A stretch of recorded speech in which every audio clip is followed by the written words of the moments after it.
Assalamualaikum warahmatullahi wabarakatuh. Perkenalkan, nama saya Ahmad Rivaldi, NIM 2008 30044, kelas 3B, dan Paskalis Geovestur Maju dengan NIM 2008 30056. Di sini saya akan menjelaskan tentang bakso sapi. Yang pertama yaitu deskripsi singkat. Mata diklat ini berisikan unit-unit kompetensi yang berkaitan dengan tahapan-tahapan dalam proses pembuatan bakso sapi serta memuat informasi tentang prinsip-prinsip dalam pembuatan bakso sapi yang berkualitas yang harus dimiliki oleh para pelaku agribisnis, baik itu penyuluh maupun petani, yang berisikan tentang bagaimana mempersiapkan daging sapi, menggiling daging sapi, mengukur dosis tepung ketan, membuat bulatan bola, merebus bola bakso sampai pada pengemasan produk yang dihasilkan. Selain mempelajari hal-hal yang bersifat teoritis, peserta juga diberikan praktek tentang cara-cara pembuatan bakso dari sapi. Setiap materi atau sub-materi diklat selalu diikuti dengan evaluasi dan rencana tindak lanjut. Yang kedua yaitu alat dan bahan. Yang pertama adalah alat. Yang pertama, timbangan, pisau stainless, cobek, gilingan daging, sendok makan, panci rebusan, mangkok, serok, wadah bakso, kompor, ember, sendok kuah. Bahan: daging sapi, tepung tapioka, garam, serai, bawang putih, masako, merica, dan es batu. Yang ketiga yaitu langkah kerja. Yang pertama yaitu melakukan persiapan. Melakukan persiapan ini dibagi menjadi 5 bagian, yaitu yang pertama siapkan alat dan bahan yang diperlukan, yang kedua timbangan daging sapi 1 kilo, yang ketiga tepung tapioka 200-300 gram, yang keempat es batu secukupnya, dan yang kelima siapkan garam 1 sendok teh, merica bubuk 2 sendok teh peras, bawang putih 30 gram, masako secukupnya, dan daun serai 1 ikat.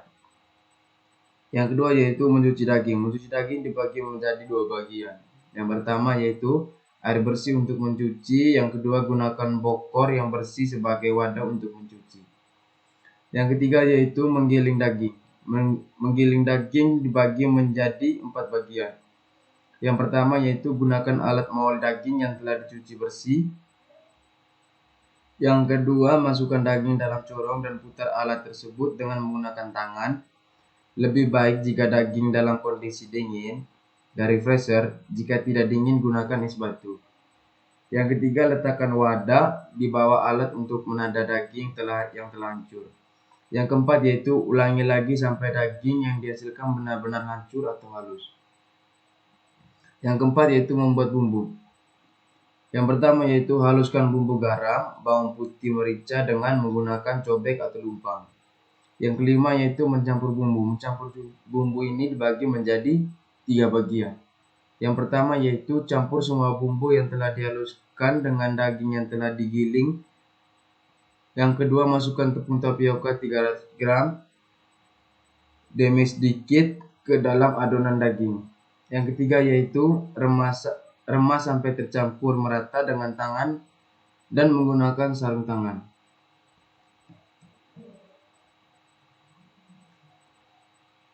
Yang keenam yaitu membuat bola bakso. Membuat bola bakso dibagi menjadi 3 bagian. Yang pertama, gunakan tangan dan sendok makan yang bersih. Yang kedua, gunakan sarung tangan untuk membuat bola bakso. Dan yang ketiga, apabila bulatan bakso kurang bulat, maka diulangi lagi sampai menghasilkan bakso yang benar-benar bulat dan mulus. Yang ketujuh yaitu merebus bola bakso. Merebus bola bakso dibagi menjadi 4 bagian. Yang pertama yaitu rebuslah air secukupnya sampai mendidih. Yang kedua, masukkan masako secukupnya. Yang ketiga yaitu masukkan bola bakso ke dalam air yang sementara mendidih atau apinya menyala yang diperkecil. Yang keempat yaitu angkat bola bakso yang telah matang dengan menggunakan saringan bila telah muncul di permukaan air. Yang keempat yaitu gambaran hasil dokumentasi kami. Oke, baik. Saya menunjukkan presentasi dari teman saya, Amarif Ali. Sebelumnya perkenalkan, nama saya Pascal Silvester Maju, NIM 2008 300 tahun ini. Sekarang saya lanjutkan tentang nomor 5, bagaimana use case diagramnya. Yang pertama itu daging sapi. Daging sapi itu adalah inputnya. Setelah itu pencucian. Pencucian ini sebelum dicuci ini pakai air bersih dan membuang air kotor. Itu dressing. Dressing yaitu bagian dressing itu seperti membersihkan tulang-tulang. Selanjutnya fillet. Selanjutnya penimbangan dan penggilingan, membentukkan itu perebusan air minyak menjadi uap air. Penelitian penimbangan. Dan ini semua tadi yang saya buat, saya mulai dari pencucian air bersih, dari air kotor ini sampai ini penimbangan adalah termasuk proses dari use case diagram tersebut. Dan sebab sudah sapinya itu output. Diagram level satunya itu pembeli, yaitu pencatatan jumlah bakso, yaitu pembeli melakukan transaksi, setelah itu selanjutnya melakukan pencatatan penjualan makanan, yaitu langsung ke pemilik. Diagram ERD-nya, inilah diagram ERD-nya. Makanan, ID makanan, nama makanan, jenis makanan, jumlah makanan, harga makanan, dari makanan lagi ke mempunyai, yaitu pemilik. Lanjut ke bawah yaitu membeli, yaitu pembeli, yaitu ID pembeli dan nama pembeli. Isinya inilah proses produksi. Proses penggilingan daging. Proses ini membutuhkan kecakapan atau keterampilan dan menggunakan alat penggiling atau mol. Tahapan ini sangat menentukan kualitas bola bakso yang dihasilkan, karena apabila penggiling yang dilakukan hanya sekali, maka daging yang dihasilkan masih kasar dan berserat, sehingga akan mempengaruhi bentuk bola bakso. Oleh sebab itu, penggilingan harus dilakukan berulang kali tergantung keadaan daging, sampai daging yang dihasilkan benar-benar harus halus sehingga bola bakso akan terbentuk bulat dan mulus. Yang kedua, proses pembentukan bola bakso. Terhadap tahapan ini pun membutuhkan keterampilan dalam membentuk bola. Oleh sebab itulah harus diulang-ulang. Terus apabila bakso yang dihasilkan tidak bulat dan permukaannya rata, untuk buat bakso dari sangat pengaruh pada penampilan. Pencampuran bumbu. Proses pencampuran bumbu sangat penting karena akan berpengaruh terhadap rasa bakso yang juga bola bakso. Tujuan penambahan tepung kaji dan tepung ketan adalah untuk merekatkan adonan sehingga akan memudahkan dalam pembentukan bola bakso. Manfaat penambahan tepung adalah untuk membentuk tekstur yang kenyal pada bakso, khususnya penambahan tepung ketan dan kaji. Dengan perbandingan yang tepat akan menghasilkan adonan yang lebih baik sehingga akan membentuk bola bakso sesuai dengan yang diharapkan. Perbandingan tepung kaji dan tepung ketan 1:1 dengan dosis 20-30%. Apabila tepungnya ditambahkan terlalu sedikit, maka bola bakso akan pecah dan tidak berbentuk saat direbus. Begitupun sekali lagi, begitu sebaliknya maksudnya. Apabila tepungnya ditambahkan terlalu banyak, maka bola tidak akan mengembang dan tidak muncul di permukaan air saat perebusan tenggelam. Itu proses perebusan bakso. Proses perebusan dilakukan ambil pembentukan bola bakso. Bola bakso dimasukkan ke dalam air yang sementara mendidih.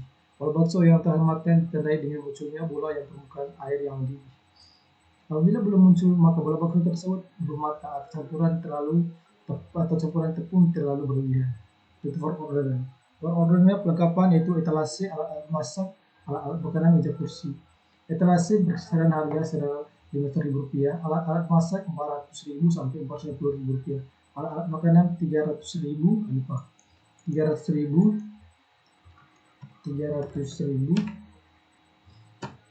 sampai Rp500.000. Selanjutnya meja kursi harga berkisaran sekitar Rp500.000 sampai Rp800.000 sesuai kursinya. Flowchart proses produksi. Inputnya menyiapkan daging sapi yang sehat, yaitu mencuci daging dengan air bersih dan mengalir, yaitu mengupas bumbu. Prosesnya menggiling daging dan bumbu sampai halus, yaitu mencampur adonan dengan tepung tapioka membentuk bola bakso. Waktunya merebus bola bakso, yaitu bakso siap disajikan. Kekuatan dan kelemahan bakso. Yang pertama itu kekuatannya. Warga sekitar menyukai hal makanan kuah, yaitu konsep yang ditawarkan menggunakan WiFi. Harga merakyat, mudah diakses, bebas bahan pengawet. Kelemahannya banyak pesaing, yaitu kurangnya kemampuan bakso yang disukai banyak orang. Modal untuk memulai usaha masih kurang. Untuk modal besar, masih belum ada brand. Kesempatannya memasang dan merawat wifi itu mempertahankan konsep yang inovatif. Ancamannya, harga bahan baku yang meningkat otomatis harga bakso juga semakin mahal. Banyak pesaing yang mengikuti konsep yang telah kita buat. Terima kasih. Itulah presentasi dari kami. Sekian, terima kasih.